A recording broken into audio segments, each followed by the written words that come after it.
네, 새해 첫 거래일에 잠금 해제 시간으로 인사드립니다. 오늘은 오전 10시부터 개장이기 때문에 조금 빨리 찾아왔는데요. 저희 새해에는 어떤 섹터가 유망한지, 어떤 종목들 위주로 보면 좋을지 이 시간 통해서 풀어보도록 하겠습니다. 오늘 나도투자연구소 이재규 본부장님과 함께하도록 하겠습니다. 어서 오세요.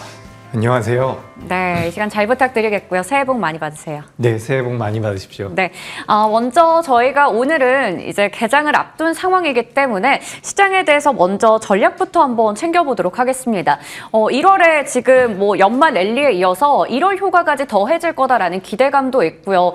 특히나 상고 하저에 대해서 여러 증권가에서 의견을 내놓고 있는 상황이에요. 일단은 3,000피에 대한 장밋빛 전망도 나오고 있는데 시장 어떻게 보시는지도 궁금하고요. 이럴 때 우리가 주식과 현금에 대해서 어떻게 비중을 좀 가져가면 좋을지, 포트폴리오 어떻게 짜면 좋을까요? 네, 방금 전에 말씀하셨던 것처럼 올해 같은 경우는 상고하저의 가능성이 분명히 있습니다. 특히 작년 12월 달에 생각보다 우리나라 증시가 강하게 올라왔죠. 네. 생각보다 많이 올라왔기 때문에 제 생각에는 1월 달에도 우리나라 시장이 강세를 보이긴 하겠지만 그래도 수익이 나고 있는 기업들이나 저점 대비 상승폭이 큰 기업들 같은 경우는 어느 정도 좀 챙길 필요가 있다고 저는 생각을 하고 있습니다. 그렇기 때문에 지금 시장에서는 2024년도에 반도체라든지 제약바이오 그리고 관련되어 있는 금리 인하에 대한 수혜를 받을 수 있는 몇몇 업종들에 대해서 굉장히 좋은 전망을 내놓고 있지만 1월 달 같은 경우는 어쨌든 주가와 밑에 있는 이평선들 간의 이격도가 많이 벌어져 있는 상황이기 때문에 너무 수익이 나고 있는 기업들 같은 경우는 앞서 말씀드렸던 것처럼 어느 정도는 좀 챙겨가시는 게 좋다라고 생각을 하고 있습니다. 특히 이번 달에는 JP모건 헬스케어라든지 그리고 CES라는 굵직한 이슈들이 있기 때문에 관련되어 있는 기업들에 대한 관심도가 굉장히 높을 텐데 말씀드렸던 것처럼 이 내용들이 이제 시장에서 부각이 된다라고 한다면 차익 실현이 나올 가능성이 높기 때문에 관련되어 있는 기업들에서 수익을 창출하고 계신 분들 같은 경우는 현금 비중을 어느 정도 만드셨으면 좋겠다라는 말씀을 드리고 싶습니다. 일단 작년부터 올해까지 넘어오는 과정에서 주식 비중이 저는 많이 늘어나 있어야지 정상이라고 생각을 하고 있는데 늘어나 있는 분들의 기준으로 말씀을 드려본다면 주식 비중을 좀씩 줄이는 게 좋겠다라는 의견을 드리는 부분이고요.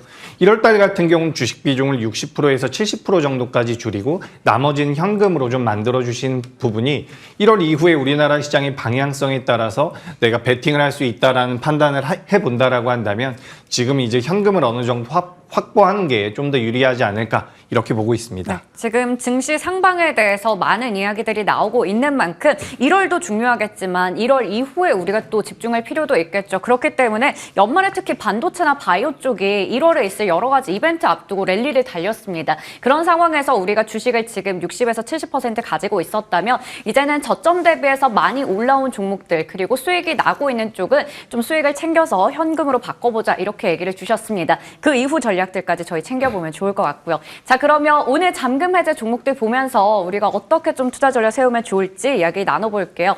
첫 번째 종목 확인해 보겠습니다. 바로 해성DS입니다. 반도체 리드프레임의 강자인데요. 최근에 기판에 대한 이야기도 많이 나오고 있어서 첫 번째 투자 포인트 보면서 이야기 나눠가겠습니다.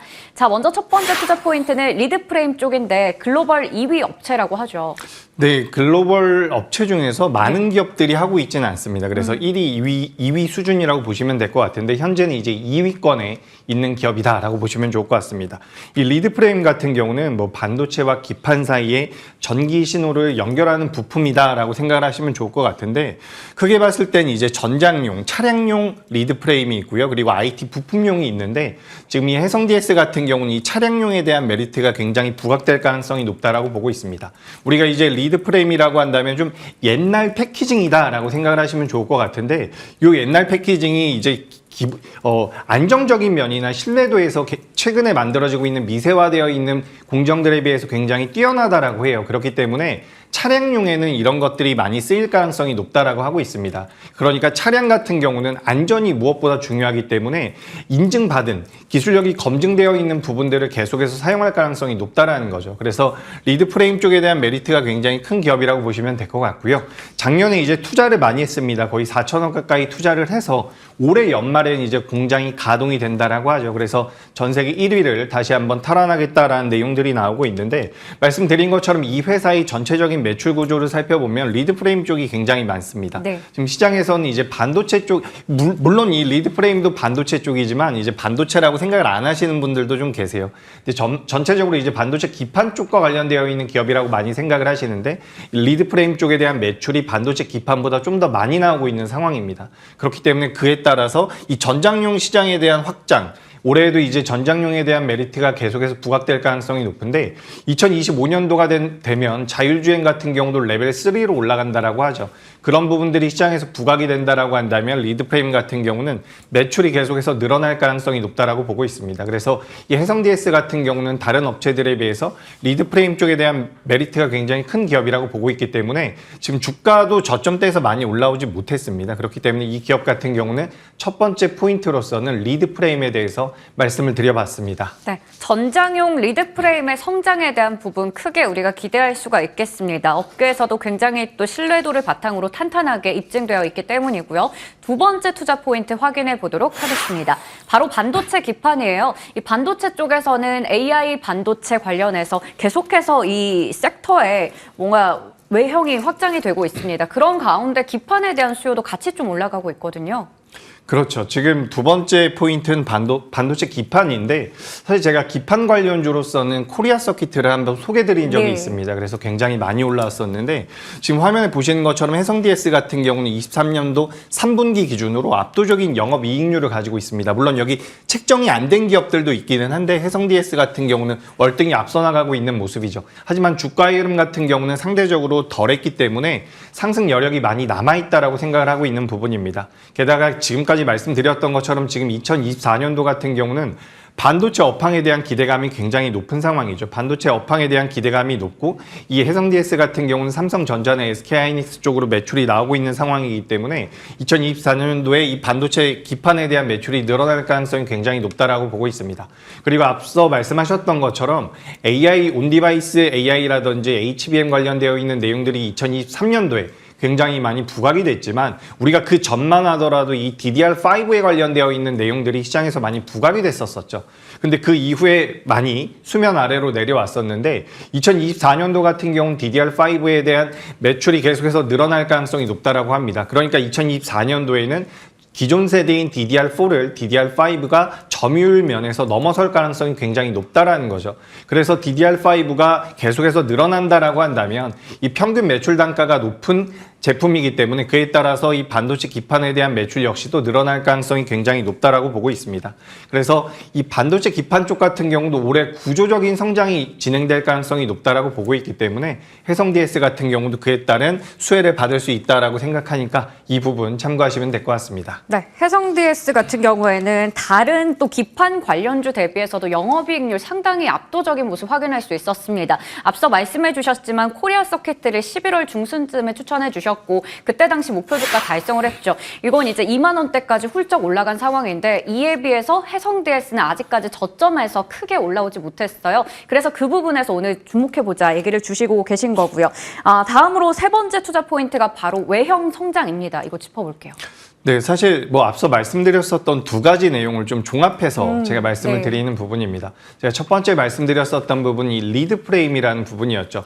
리드 프레임이 올해 성장이 가능하다라는 말씀을 드렸는데 그 부분 같은 경우는 전장용 리드 프레임에 대한 외형 성장 가능성이 있는데 우리가 어디서 힌트를 얻을 수가 있냐면 지금 이 해성 DS가 납품을 하고 있는 기업이 인피니온이라는 기업과 그리고 ST 마이크로라는 기업 그리고 NXP라는 기업 그리고 르네사스라고 하는 일본계 기업이 있는데 지금 이 회사 같은 경우는 이 4개의 고객사에 모두 다 납품을 하고 있는 상황입니다. 근데 여기서 이제 인피니온이라고 하는 독일의 회사와 그리고 ST 마이크로라는 스위스 회사가 올해의 공장 증설을 완료한다라는 부분이에요. 공장 증설을 완료한다라고 한다면 해성 DS 쪽에서의 매출이 늘어날 가능성이 굉장히 높다라는 겁니다. 그렇기 때문에 전장용 리드 프레임에 대한 매출이 늘어날 것이다라고 말씀을 드렸지만 실제로 그 부분에 대해서 명분이 있다라는 거죠.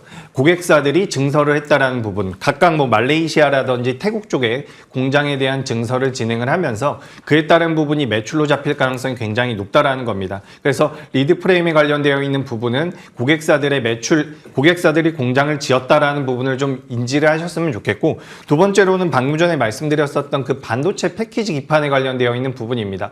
이 부분도 역시 마찬가지예요. 우리가 계속해서 지금 반도체 업황이 좋아진다라고 이야기가 나오고 있는데 기존에 비해서는 이제 반도체들이 굉장히 다양해지고 있는 상황입니다. 그렇기 때문에 기판에 대한 매출, 기판의 중요성도 굉장히 높아지고 있다는 부분이죠. 그렇기 때문에 삼성전자도 올해 2배 정도, 작년에 비해서 2배 정도 투자를 한다라고 이야기가 나오고 있고, 그리고 SK하이닉스 같은 경우도 투자금을 계속해서 늘리고 있는 부분, 그리고 마이크론 같은 경우도 마찬가지죠. 계속해서 투자를 진행하고 있는 부분이기 때문에 그에 따른 기판 매출은 자연스럽게 올라올 가능성이 높다라고 보고 있습니다. 지금 화면에 보시면 이제 외형 성장이라 나와 있나요? 저기 리드 프레임이라고 나와 있는데 리드 프레임 쪽에서 약 65% 정도, 그리고 패키징 기판, 저게 반도체 패키징 기판이라고 보시면 되는데 약 35% 정도의 매출이 나오고 있는 상황입니다.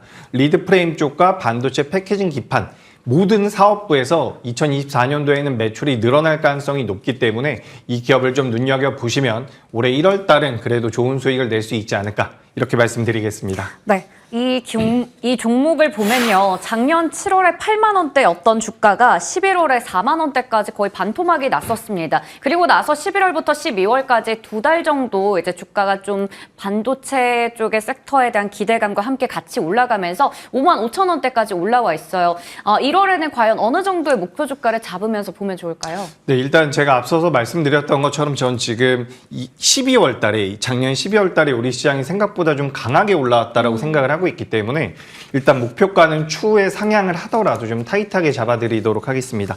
목표가는 6만 1,000원으로 의견을 드리고요. 손절가는 4만 7,000원 의견 드리도록 하겠습니다. 네, 우선은 좀 단기적인 관점에서 얘기를 주셨어요. 목표 주가는 6만 1,000원이고요. 여기서 이제 이걸 돌파한다면 추가적인 상향 가능성도 있다 말씀 주셨습니다. 손절가는 4만 7,000원 기억해 보도록 할게요. 다음 종목으로 넘어가 보겠습니다. 바로 CIS 볼 텐데요. 오늘 반도체도 하고 2차 전지도 하네요. 2차 전지 장비주에서 탑픽으로 가지고 오셨거든요. 첫 번째 투자 포인트 열어보겠습니다. 든든한 수주, 고객사 북미 증설로 인해서 역대 수주 잔고를 좀 쌓아가고 있다고요? 그렇죠. 지금 이 CIS 2차 전지 관련주로 이제 많이 알고들 계실 텐데 제가 2차 전지 쪽에 대해서 좀 말씀을 드려보자면 지금 이제 시장에선 반도체에 대한 관심도가 굉장히 높습니다. 저 역시도 반도체 쪽이 너무 좋다라는 말씀을 많이 드려왔는데 사실 2024년도에 제가 좀 우려되는 부분이 반도체 쪽에 대한 너무 부정적인 의견이 없다라는 부분. 그래서 무작정 이제 이 반도체는 무조건 올라간다라는 그런 관점이 분명히 있는 것 같습니다. 네. 그래서 제 생각에는 대형주들 같은 경우는 어느 정도 조정의 가능성도 있다라고 보고 있고, 우리가 주식 투자라는 것이 업황에 대해서 무조건 그 업황대로 주가가 움직이진 않습니다. 그렇기 때문에 2차 전지 같은 경우도 뭐 전방 수요에 대한 부담감이라든지 여러 가지 리스크들이 분명히 있긴 하지만 주가적인 측면에선 반등의 가능성도 분명히 있다라고 보고 있습니다. 실제로 작년에 공매도 금지가 되면서 관련되어 있었던 2차 전지 대장주들 같은 경우는 저점 대비 50% 이상 올라온 기업들이 굉장히 많아요. 그렇기 때문에 몇몇 대표적인 셀업체들이 작년에 저점대를 이탈하지 않는다라고 한다면 기술적인 반등은 좀 더 이어질 가능성이 높다라고 보고 있습니다. 게다가 공매도 금지까지 지속이 되고 있는 부분이기 때문에 사실 오늘 좀 열어봐야겠죠. 2024년도 1월달 첫 거래일, 그리고 1월달에 어떤 식으로 시장에 자금이 들어오는지에 따라서 우리나라 시장을 주도하는 업종들이 달라질 가능성이 높은데, 반도체 같은 경우는 저는 일단 좋게 봅니다. 해성DX도 마찬가지고요. 하지만 이제 1월달 초에는 우리가 좀 주의를 할 필요는 있으니까 그 부분은 참고하셨으면 좋겠고, 이제 2차 전지 쪽에 대해서 너무 부정적인 이야기들이 많은데 말씀드렸던 것처럼 많이 올라왔어요, 이미. 그래서 거기서 조정을 어느 정도 버텨낸다라고 한다면 추가 반등이 가능하다라고 보고 있고요. 그리고 이제 CIS라든지 제가 이제 방송을 통해서 엔캠이나 제이오 같은 기업들을 말씀을 드렸는데, 작년 초처럼 2차 전지와 관련되어 있는 기업들이 모두 다 올라가는 시장은 아니겠지만 그래도 몇몇 기업들 이제 시장에서 종목별 장세가 나올 가능성은 충분히 있다라고 보고 있습니다. 그렇기 때문에 저는 첫 번째 기업으로 이 CIS, 바로 2차 전지 제조 설비와 관련되어 있는 기업이라고 보시면 될 것 같은데, 첫 번째 포인트 같은 경우는 수주 잔고가 굉장히 높다라는 겁니다. 이 CIS 같은 경우는 지금 이제 시가총액이 약 7천억대 되는 기업인데 7천억대 되는 기업이 지금 수주잔고가 작년 말 기준으로 9천억이 넘어가고 있는 상황입니다. 물론 수주잔고라는 것이 바로 매출로 잡히는 것은 아니기 때문에 우리가 이걸 단순하게 비교할 수는 없겠지만 이 수주잔고가 계속해서 늘어난다라는 부분이죠. 뭐 LG 에너지솔루션 그리고 삼성 SDI 같은 경우는 오늘 아침에도 관련돼서 긍정적인 이슈가 좀 있던데 이렇게 LG 에너지솔루션이나 삼성 SD 향 매출이 수주가 계속해서 늘어날 가능성이 높다라는 거죠. 그리고 이제 미국에서 중국 쪽에 대한 견제를 계속해서 하고 있습니다. 그래서 미국 쪽에서 어쨌든 중국, 전 세계적으로 2차 전지 쪽에 관련돼서 많은 비중과 지분을 가지고 있는 중국 쪽을 제재한다라고 한다면 우리나라 기업들이 수혜를 받을 가능성이 굉장히 높겠죠. 그런 관점에서 봤을 때 수주가 계속해서 진행되고 있다라는 부분, 수주가 늘어나고 있다라는 부분, 그리고 최근 들어서 기술적으로도 전고체 관련돼서 한번 강하게 올라왔다가 눌림이 나오고 있는 부분을 우리가 고려해 봤을 때 현재 가격대에선 충분히 우리가 공략을 할 수 있다라고 보니까 CIS 첫 번째 투자 포인트로는 수주 잔고에 대해서 말씀을 드려봤습니다. 네, 첫 번째 투자 포인트 확인해 봤고요. 다음으로 넘어가 보겠습니다. 바로 선택과 집중이라고 하는데 이거 어떤 얘기인가요?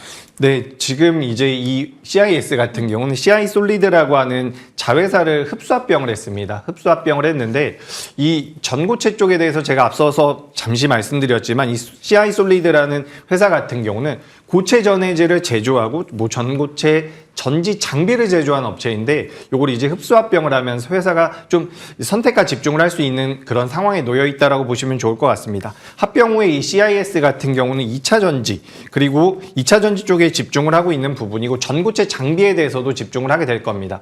그리고 합병이 되는 이 CI 솔리드 같은 경우는 소재 개발에 집중을 하게 될 텐데 이런 부분들이 전체적으로 기업 자체의 가치라든지 생산성을 좀 높일 가능성이 높다라고 보고 있습니다. 그래서 흡수합병 같은 경우도 저는 굉장히 긍정적이라고 보고 있고 앞서 말씀드렸던 것처럼 삼성 SDI 쪽에서 전고체에 대한 메리트가 굉장히 부각될 가능성이 높은데 삼성 SDI와 이 CI 솔리드 같은 경우는 관련돼서 같이 연구 개발을 한 이력도 있기 때문에 이 부분들이 시장에서 어느 정도 부각될 가능성이 높습니다. 작년 말 같은 경우에 우리가 이제 반도체 쪽을 제가 잠시 예를 들어보자면 반도체 같은 경우도 HBM이라든지 온디바이스 AI라든지 CXL 같이 반도체 내에서도 많은 테마들이 형성이 됐다라고 저는 생각을 하고 있습니다. 그 규모, 그러니까 우리가 레거시 기업이라고 할 수 있는 뭐 원익 IPS라든지 다른 기업들에 비해서 새롭게 형성됐었던 기업들이 테마성을 어느 정도 가지면서 움직였다라는 부분이죠. 우리가 그런 부분들을 감안해 봤을 때 2차 전지 쪽 같은 경우도 충분히 전고체라든지 몇몇 기업들에 대해서 이슈가 몰리면서 집중되면서 시장에서 부각될 가능성이 있다라고 보고 있습니다. 그래서 이 자회사 합병을 통해서 선택과 집중을 하고 그로 인해서 매출과 영업이익이 올라올 수 있는데 이슈화도 될 가능성이 높다라고 보고 있는 거죠. 어쨌든 우리가 주식 투자라는 것이 장기 관점으로 배당을 타기 위해서 투자의 관점으로 하는 것이 아니라 만약에 시세 차익을 목표로 한다라고 한다면 시세 차익의 관점에서는 CIS 같은 기업도 충분히 메리트가 있는 부분이니까 이 점을 염두하시면 좋을 것 같습니다. 네, 이렇게 흡수합병을 통해서 선택과 집중을 하고 있는 상황이고 세 번째 투자 포인트가 꿈의 배터리라고 볼 수 있는 전고체 배터리 시장에 또 뛰어든다라는 부분이 되겠습니다. 특히 이러한 부분들 바탕으로 했을 때 이제 모멘텀들이 여러 가지가 있는데 이 기업 같은 경우 뭐뿐만 아니라 2차 전지 쪽이 이제 조정을 잘 겪고 난다면 추가적인 반등도 기대된다 말씀 주셨거든요. 가격 전략까지 같이 부탁드리겠습니다. 네, 지금 이 CIS 같은 경우는 시장에서 최근에 부각됐었던 것은 이 전고체와 관련되어 있는 부분입니다. 우리가 이 전고체 같은 경우는 에너지 밀도를 높이는 거죠. 그래서 기존에 있었던 전해질보다 훨씬 더 좋은 성능을 보인다라고 보시면 좋을 것 같은데 지금 이 CIS 같은 경우는 국책과제 총괄 연구기관으로 선정됐었던 이력이 있습니다. 그래서 작년에도 예비타당성 조사라고 하죠. 예비타당성 조사에서 통과가 되고 나서 시장에서 한번 강하게 부각된 적이 있는데 그 이후에 계속해서 조정을 받고 있는 상황입니다. 근데 앞서 말씀드렸던 것처럼 충분히 우리가 공략을 해볼 만한 위치라고 생각을 하고 있고요. 그리고 이 전고체 시장 쪽에 대한 투자는 어떻게 보면 필연적이라고 볼 수가 있습니다. 우리나라 기업들 중에서 셀 업체 중에서는 삼성 SDI에서 가장 강하게 드라이브를 걸고 있는데 최근 들어서도 이제 삼성 SDI가 다른 셀 업체들에 비해서는 좀 반등세가 강하게 나오고 있는 부분들이 있습니다. 물론 2023년도에 가장 약했기 때문이다라고도 볼 수가 있는데 이런 부분들 우리가 이제 삼성 SDI가 저점에서 반등이 나오고 오늘도 관련되어 있는 이슈들이 어느 정도 부각이 될 수 있다라고 한다면 관련 기업으로서도 이제 CIS가 부각될 가능성이 있다라는 거죠. 그리고 전고체 쪽에 대한 메리트는 계속해서 부각될 수밖에 없다라고 보고 있습니다. 우리가 처음에는 시장이 성장하는 데 있어서 이 기업도 성장을 하고 저 기업도 성장을 하겠지만 결국에는 품질이라든지 기술력으로 승부를 볼 수밖에 없다라는 부분이죠. 그렇게 된다라고 한다면 전고체 쪽에 대한 부각이라든지 이슈 모멘텀 같은 경우는 올해 내내 지속될 가능성이 높다라고 보고 있습니다. 그래서 CIS 같은 경우는 현재 주가 대비해서 이 기업도 마찬가지입니다. 앞서 말씀드렸던 것처럼 전 1월 달 같은 경우는 사실 우리가 달리는 말이 더 간다 이런 말을 저도 굉장히 좋아하는데 지금 1월 달이기 때문에 수급의 변화가 어느 정도 잡힐 수가 있습니다. 그래서 우리가 전체적으로는 좀 보수적으로 보면서 대응을 해본다라고 한다면 CIS 같은 경우도 목표가는 좀 타이트하게 잡아보도록 하겠습니다. 목표가는 13,000원으로 의견을 드리고요. 손절가는 9,600원으로 의견 드려보도록 하겠습니다. 네, 역시 목표 주가는 좀 타이트하게 잡으면서 저희 좀 지켜보도록 하겠습니다. 목표 주가 13,000원, 손절가 9,600원, 2차전지 장비주의 탑픽으로 CIS까지 확인해봤습니다. 오늘 잠금 해제는 나도투자연구소 이재규 본부장님과 함께했습니다. 고맙습니다.